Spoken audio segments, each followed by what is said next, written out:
नमस्कार। जी न्यूज़ पर बिलासपुर प्रदेश भर की तमाम ताज़ा तरीन खबरों के साथ इस वक्त मैं हूं सुमित।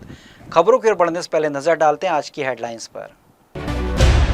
पीएम आवास योजना में लापरवाही, 2 आवास मित्र बर्खास्त, जिम्मेदारी से भागना पड़ा भारी, प्रशासन ने की सख्त कार्रवाई।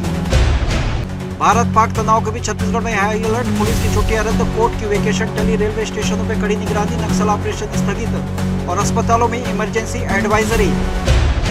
LIC में फर्जी मौत का खेल, मगरपारा शाखा से जिंदा लोगों के नाम पर उड़ाए 24 लाख, एजेंटों की साजिश बेनकाब। गोलीकांड के बाद बिलासपुर में 435 ट्रैक्टर रेत जब्त, अभनपुर में अवैध उत्खनन के विरोध में सड़क पर उतरे कांग्रेस और भाजपा के कार्यकर्ता। अब समाचार विस्तार से। बिलासपुर प्रधानमंत्री आवास योजना ग्रामीण के तहत कार्यरत 2 आवास मित्रों को ड्यूटी में लापरवाही बरतने पर सेवा से हटा दिया गया है। ये कार्रवाई जनपद पंचायत कोटा क्षेत्र के अंतर्गत की गई है, जहां दोनों कर्मियों पर अपने कार्यों को गंभीरता से नहीं लेने और तय दायित्वों की अनदेखी करने का आरोप है। जिला पंचायत सीओ संदीप अग्रवाल द्वारा प्राप्त जानकारी के अनुसार ग्राम पंचायत तेंदुआ में पदस्थ आवास मित्र खुशबू गंधर्व और ग्राम पंचायत लीटिया के आशीष कुमार को उनके कार्यों की समीक्षा के बाद सेवा से पृथक किया गया है।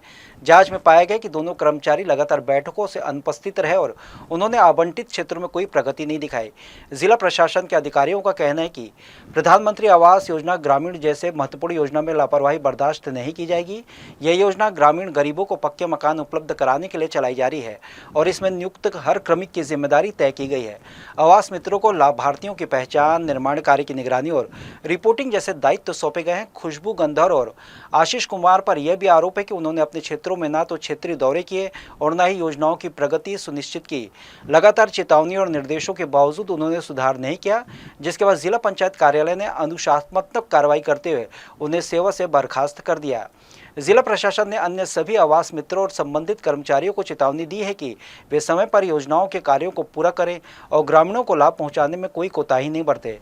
प्रशासन ने स्पष्ट किया कि भविष्य में भी लापरवाही पाए जाने पर इसी प्रकार की कठोर कार्रवाई की जाएगी। बिल्कुल, प्रधानमंत्री आवास योजना की लगातार मॉनिटरिंग की जा रही है। जहाँ कहीं भी शिकायतें प्राप्त हो रही, लगातार कार्रवाई किया जा रहा है और बिलासपुर जिले के अंदर सर्वाधिक मकान निर्माण किया जाना है, तो उसमें काम में बहुत गंभीरतापूर्वक कार्य किया जा रहा है।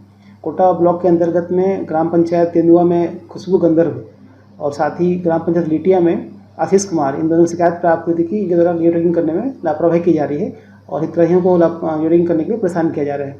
जांच के उपरांत सही पाए जाने पर दोनों को पद से बर्खास्त किया गया है। जिला कलेक्टर संजय अग्रवाल ने शनिवार को बोर खनन करने वाले ठेकेदारों की अहम बैठक ली। इस दौरान उन्होंने जल संरक्षण के महत्व पर जोर देते हुए ठेकेदारों से इसमें सक्रिय भागीदारी की अपील की। उन्होंने कहा कि जल संकट दिन ब दिन गहराता जा रहा है, ऐसे में हम सभी की जिम्मेदारी बनती कि पानी को बचाने में अपनी भूमिका निभाएं। कलेक्टर ने बैठक में मौजूद करीब 50 ठेकेदारों को स्पष्ट निर्देश दिए कि खनन कार्यों में निर्धारित नियमों और प्रतिबंधों का कड़ाई से पालन किया जाए। उन्होंने कहा कि बिना अनुमति या नियमों की अनदेखी कर किए जा रहे खनन पर सख्त कार्रवाई की जाएगी। इस मौके पर जल संसाधन विभाग और राजस्व विभाग के अधिकारी भी मौजूद रहे। बैठक में जल संरक्षण के विभिन्न उपायों पर भी चर्चा की गई और ठेकेदारों से सुझाव मांगे गए ताकि आने वाले समय में जल संकट से बचा जा सके। बिलासपुर महात्मा गांधी राष्ट्रीय ग्रामीण रोजगार गारंटी योजना मनरेगा के तहत अब किसानों के खेतों में निजी और सामुदायिक डबरी का निर्माण कराया जा रहा है। निजी डबरी निर्माण के लिए 3 लाख रुपए और सामुदायिक डबरी के लिए 10 लाख रुपए तक की राशि स्वीकृत की जाती है। डबरी निर्माण के लिए किसान ग्राम पंचायत या सीधे जिला पंचायत की मनरेगा शाखा में आवश्यक दस्तावेजों के साथ आवेदन कर सकते हैं। डबरी निर्माण का उद्देश्य खेतों में सिंचाई की सुविधा बढ़ाना और ग्रामीणों को रोजगार उपलब्ध कराना है। जिला पंचायत सीओ संदीप कुमार अग्रवाल ने बताया कि इसके एक और जहां किसानों को फसल के लिए खेतों में ही पानी मिलेगा, वहीं दूसरी ओर जॉब कार्डधारी परिवारों को गांव में ही मजदूरी आधारित कार्य भी मिल सकेगा। ये योजना जल संरक्षण और सतत कृषि के दृष्टिकोण से भी महत्वपूर्ण है। डबरी के माध्यम से बारिश के पानी को सहेजा जा सकेगा, जिससे ठंड और गर्मी के मौसम में फसल की सिंचाई की समस्या दूर होगी। इसके साथ ही किसान दोहरी फसल के साथ साथ डबरी के आसपास सब्जी भाजी की बाड़ी लगाकर अतिरिक्त आमदनी अर्जित कर सकेंगे। डबरी का पानी मछली पालन के लिए भी उपयुक्त रहेगा, जिससे आय के नए स्रोत विकसित होंगे। जिला प्रशासन ने किसानों से अपील की है कि वे इस योजना का अधिक से अधिक लाभ उठाएं और अपने खेतों में डबरी निर्माण कराकर जल संरक्षण उत्पादन वृद्धि की दिशा में ठोस कदम उठाएं। ये पहल ग्रामीण आजीविका को सशक्त बनाने और आत्मनिर्भर खेती को बढ़ावा देने में सहायक सिद्ध होगी। महात्मा गांधी मनरेगा के अंतर्गत में कोई भी जो व्यक्ति ST, SC, BPL या लघु सीमांत कृषक है, वो डबरी की मांग कर सकता है। डबरी के लिए आवश्यक ये है कि उसकी स्वयं की भूमि होनी चाहिए। स्वयं की भूमि पे डबरी का कार्य किया जाता है और सभी मजदूरी का भुगतान मनरेगा स्कीम से किया जाता है। ये बहुत ही एक अच्छी स्कीम है। इसके माध्यम से किसान अपने खेतों में डबरी करा के पानी संचय करके उस पानी का उपयोग अपनी खेती कार्य में कर सकते हैं। न केवल ये खेती के कार्य में लाभदायक होता है, बल्कि साथ ही हमारा जो एक बृहद कार्य योजना है जिसके अंतर्गत हम जल संरक्षण करना चाहते हैं जिले के अंदर में, इसमें भी हेल्पफुल होता है ये। रायपुर में आयोजित नगरीय प्रशासन विभाग की कार्यशाला में डिप्टी सीएम अरुण साव ने उपस्थित जन को संबोधित करते हुए कहा कि शहर को सुंदर बनाने के लिए, विकास करने के लिए फंड की कोई कमी नहीं है। जनप्रतिनिधि के रूप में जनता ने आपको चुनकर भेजा है। अब आपकी जिम्मेदारी कि अपने शहर को कैसे सुंदर बनाया जा सके और उसका कैसे विकास करना है। नगरीय निकाय विभाग की कार्यशाला में बिलासपुर की महापौर पूजा विधानी तथा एमआईसी सदस्य सभापति शामिल हुए, जिसमें एमआईसी सदस्य विजय ताम्रकर को अपनी बात रखने का अवसर मिला। विजय ताम्रकर ने नगरीय प्रशासन विभाग के मंत्री अरुण साव के समक्ष बिलासपुर के विकास की बात करते हुए कहा कि पिछले 7 सालों में शहर में स्ट्रीट लाइट की हालत बहुत खराब है, विद्युत व्यवस्था चरमरा गई है। बिलासपुर नगर निगम क्षेत्र में विद्युत के रख रखाव का जिम्मा जिस कंपनी को दिया गया था अब उसका ठेका वापस ले लिया गया है। अब नगर निगम द्वारा विद्युत व्यवस्था किया जाना है। वहीं उन्होंने शहर में स्ट्रीट लाइट के लिए प्रस्ताव भी तैयार किया है, जिससे शहर की विद्युत व्यवस्था बेहतर होगी। रायपुर शहर जाते हैं तो अच्छी अच्छी लाइटें देखते हैं, तो मैंने कहा कि बिलासपुर भी एक छत्तीसगढ़ का दूसरा बड़ा शहर है, यहाँ भी अच्छी अच्छी लाइटें होना चाहिए। लगभग 25 से 30 साल पुराने ट्यूबलर पोल लगे हुए हैं जो कि क्षतिग्रस्त हो गए हैं, सड़ गए हैं, खराब हुए और आकर्षक और सुंदर भी नहीं दिखते हैं। इसके लिए मैंने एक अच्छी कार्य योजना बनाई है।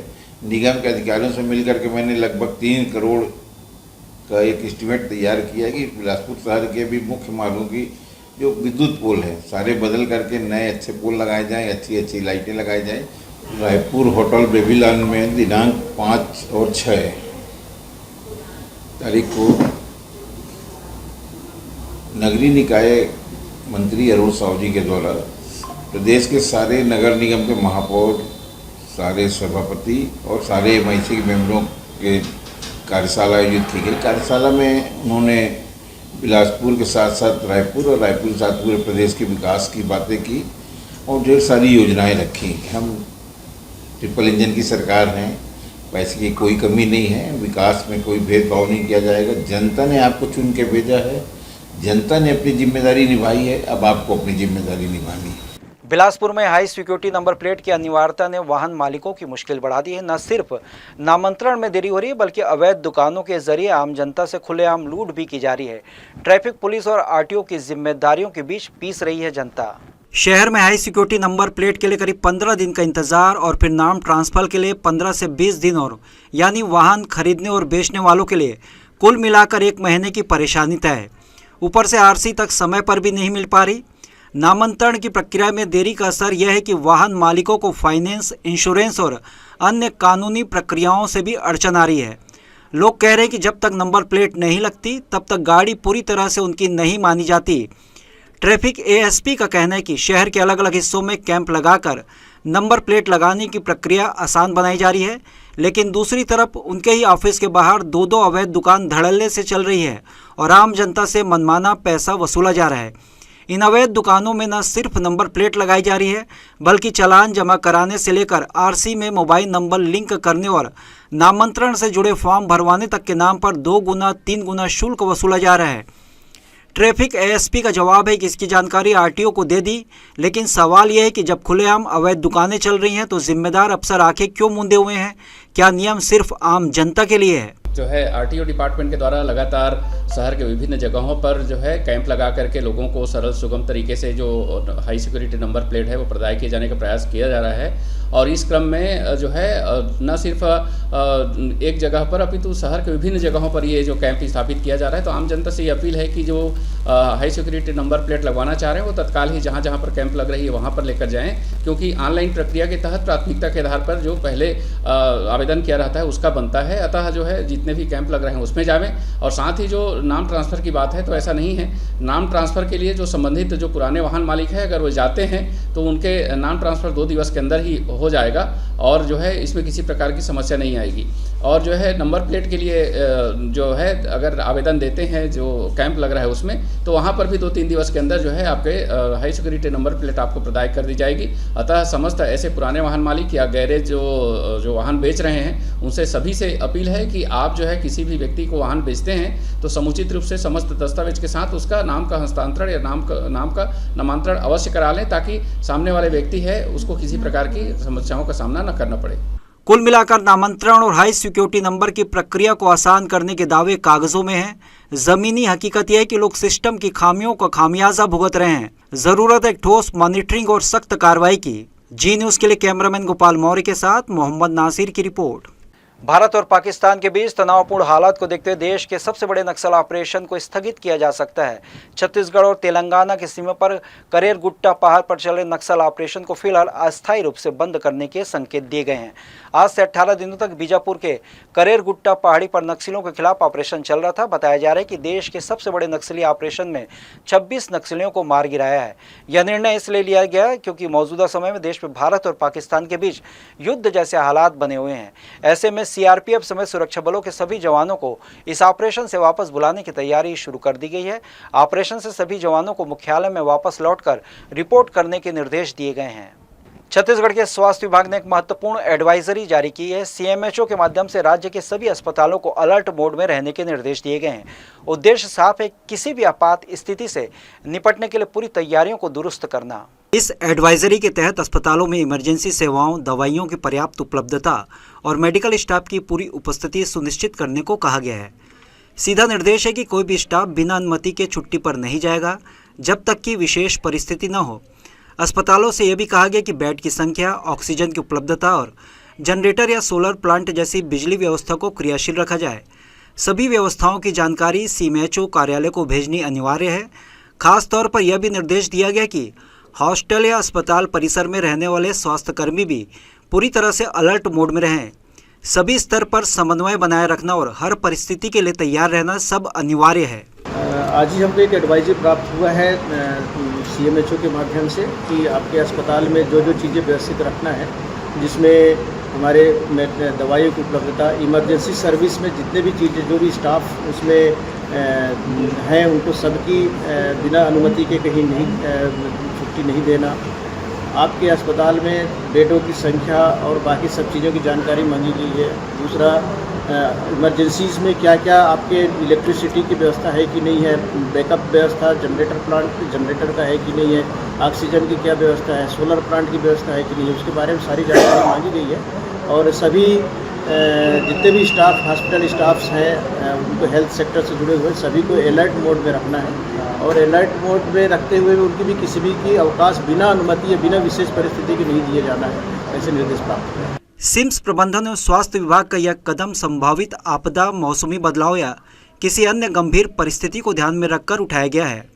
इस एडवाइजरी का उद्देश्य सभी स्वास्थ्य संस्थानों को हाई अलर्ट पर रखना और किसी भी प्रकार की ढिलाई से बचना।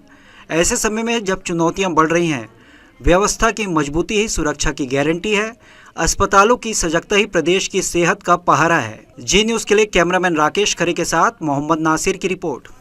भारत पाकिस्तान के बीच बढ़ते तनाव के बीच अब देश की रेल व्यवस्था भी अलर्ट मोड पर आ गई है। रायपुर और बिलासपुर रेलवे स्टेशन समेत पूरे जोन में सुरक्षा के व्यापक इंतजाम किए गए हैं। आरपीएफ और जीपीएफ के जवान चौकन्ना हैं। प्लेटफॉर्म और ट्रेनों की सुरक्षा को पहले से कई गुना ज्यादा कड़ा कर दिया गया है। संदिग्ध गतिविधियों पर नजर रखने के लिए सीसीटीवी कैमरों की मदद ली जा रही है। साथ ही डॉग स्क्वाड की मदद से प्लेटफॉर्म, यार्ड और कोचों में सघन जांच अभियान चलाया जा रहा है। यात्रियों के सामानों की भी बारीकी से तलाशी ली जा रही है। स्टेशनों पर यात्रियों को लगातार माइक से सतर्क किया जा रहा है ताकि वे किसी भी संदिग्ध वस्तु या व्यक्ति की तुरंत सूचना रेलवे अधिकारियों को दे। साथ ही फ्रंट लाइन स्टाफ को भी हाई अलर्ट पर रखा गया है। बिलासपुर जोन में रेलवे की तैयारियों का अंदाजा इसी बात से लगाया जा सकता है कि हाल ही में शहडोल स्टेशन यार्ड में मॉक ड्रिल कर आपातकालीन स्थितियों में रेलवे और सुरक्षा एजेंसियों की तैयारियों को परखा गया। ड्रिल के दौरान सूचना दी गई कि कोच में बम या विस्फोट हुआ और आग लग गई है। जैसे ही संदेश मिला, पूरा अमला तुरंत हरकत में आया। ये मॉक ड्रिल थी, लेकिन इसका उद्देश्य था किसी भी आपदा में तुरंत प्रतिक्रिया की क्षमता को परखना। रायपुर मंडल के वरिष्ठ मंडल वाणिज्य प्रबंधक अवधेश कुमार त्रिवेदी ने बताया कि हमने सभी स्टाफ को अलर्ट पर रखा है। यात्रियों से भी अपील है कि वे सतर्क रहें और किसी भी असामान्य परिस्थिति की सूचना तुरंत दें। देखिए, आम पब्लिक से हमारी ये अपील है आपके चैनल के माध्यम से कि ये युद्ध का समय है और इस दौरान बहुत सारे सेंसिटिव मूवमेंट्स भी हो रहे हैं और देश को, हमारी सीमाओं को लगातार सैनिकों की और जो भी सामग्री है या अन्य जो क्रिटिकल चीज़ें हैं उनकी ज़रूरत है। इस दौरान इस मूवमेंट में या जो एक बैकअप सपोर्ट है उसको बनाए रखने के लिए ये अधिकार मांगने का समय नहीं बल्कि कर्तव्य का समय है।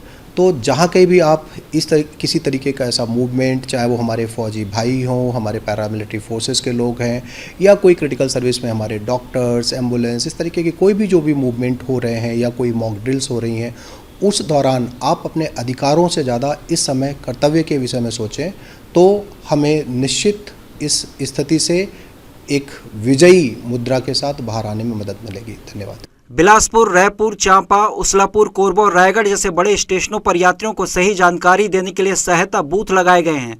रेलवे ने हेल्पलाइन नंबर भी सक्रिय कर दिए ताकि हर स्थिति पर नजर रखी जाए। देश भर में बढ़ रही सतर्कता के बीच रेलवे की मुहिम यात्रियों की सुरक्षा सुनिश्चित करने की दिशा में एक अहम कदम है। रेलवे और सुरक्षा एजेंसियां अलर्ट पर हैं और अब ज़रूरत है आम लोगों की सतर्कता की। छोटी सी लापरवाही भी बड़े हादसे को जन्म दे सकती है। जी न्यूज़ के लिए कैमरामैन राकेश खरे के साथ मोहम्मद नासिर की रिपोर्ट। भारत पाकिस्तान के बीच बढ़ते तनाव को देखते हुए छत्तीसगढ़ में सुरक्षा एजेंसियां अलर्ट मोड पर आ गई हैं।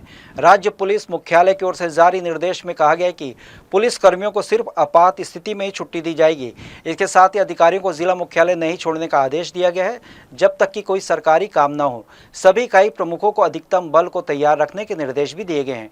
डीजीपी के आदेश के अनुसार सभी पुलिस इकाइयों को सतर्क रहना होगा और किसी भी स्थिति से निपटने के लिए पूरी तैयारी रखनी होगी। अफसरों को स्पष्ट कह दिया गया है कि वे सिर्फ अति आवश्यक परिस्थिति में मुख्यालय छोड़ सकेंगे। यह आदेश राज्य भर के पुलिस प्रभारियों तक पहुंचा दिया गया है ताकि अचानक किसी भी चुनौती से निपटा जा सके। सिर्फ पुलिस ही नहीं, न्यायपालिका ने भी एहतियाती कदम उठाए हैं। छत्तीसगढ़ हाईकोर्ट की गर्मियों की छुट्टियां स्थगित कर दी गई है। पहले समर वेकेशन 18 मई से 28 जून तक तय था, लेकिन अब इसे 2 जून से 28 जून तक किया गया। इस फैसले के पीछे संभावित युद्ध जैसी स्थिति को कारण बताया गया है। आदेश हाईकोर्ट के चीफ जस्टिस रमेश कुमार सिन्हा के निर्देश पर रजिस्ट्रार जनरल मनीष कुमार ठाकुर ने जारी किया। इस बदलाव का वकीलों ने विरोध किया। हाईकोर्ट बार एसोसिएशन के अध्यक्ष उमाकांत सिंह चंदेल और सचिव वरुणेंद्र मिश्रा ने रजिस्ट्रार जनरल को पत्र सौंपकर समर वेकेशन टालने पर आपत्ति जताई है। वकीलों का कहना है कि यह फैसला अचानक लिया गया है जिससे उन्हें कार्यों की योजना बनाने में कठिनाई हो रही है। भारत और पाकिस्तान के बीच उत्पन्न युद्ध जैसे हालातों को देखते हुए हवाई अड्डों की सुरक्षा व्यवस्था को और कड़ा कर दिया गया है। इसी कड़ी में BCAS bureau of civil aviation security के निर्देश पर अब बिलासपुर एयरपोर्ट पर SLPC standard loaded passenger check लागू कर दी गई है। इस तरह यात्रियों को फ्लाइट के निर्धारित समय से कम 45 मिनट पहले एयरपोर्ट पहुंचना अनिवार्य कर दिया गया है। नए निर्देशों के अनुसार अब हर यात्री को एयरपोर्ट पर 2 बार सुरक्षा जांच से गुजरना होगा। फ्लाइट के समय से पहले में चूक करने वाले यात्रियों को बोर्डिंग की अनुमति नहीं दी जाएगी। BCAS की एडवाइजरी के बाद एयरलाइंस कंपनियों को इस व्यवस्था का पालन करने के निर्देश दिए गए हैं। यात्रियों को SLPC के तहत पहले ही तुलना में अधिक समय पहले रिपोर्ट करना होगा। बिलासपुर एयरपोर्ट की स्थिति विशेष है क्योंकि यहाँ केवल एक ही फ्लाइट का संचालन होता है और यात्रियों की संख्या सीमित रहती है। इसके बावजूद भारत पाक स्थिति को देखते हुए सुरक्षा नियमों में यह बदलाव किया गया है। BCAS की एडवाइजरी के अनुसार अब बिना डबल चेकिंग के कोई भी यात्री फ्लाइट में सवार नहीं हो सकेगा। बिलासपुर एयरपोर्ट के एयरपोर्ट प्रशासन द्वारा यात्रियों को पहले से सूचना दी जा रही है ताकि वे समय पर पहुंचकर जांच प्रक्रिया पूरी कर सकें। यात्रियों से अपील की गई कि वे सहयोग करें और नए दिशा निर्देशों का पालन करते हुए यात्रा करें ताकि किसी प्रकार की असुविधा न हो। बुलेटिन में खबरें और भी हैं। वक्त हो चला एक छोटे से ब्रेक का। ब्रेक के बाद हम लौटेंगे जल्दी, आप कहीं मत जाएं।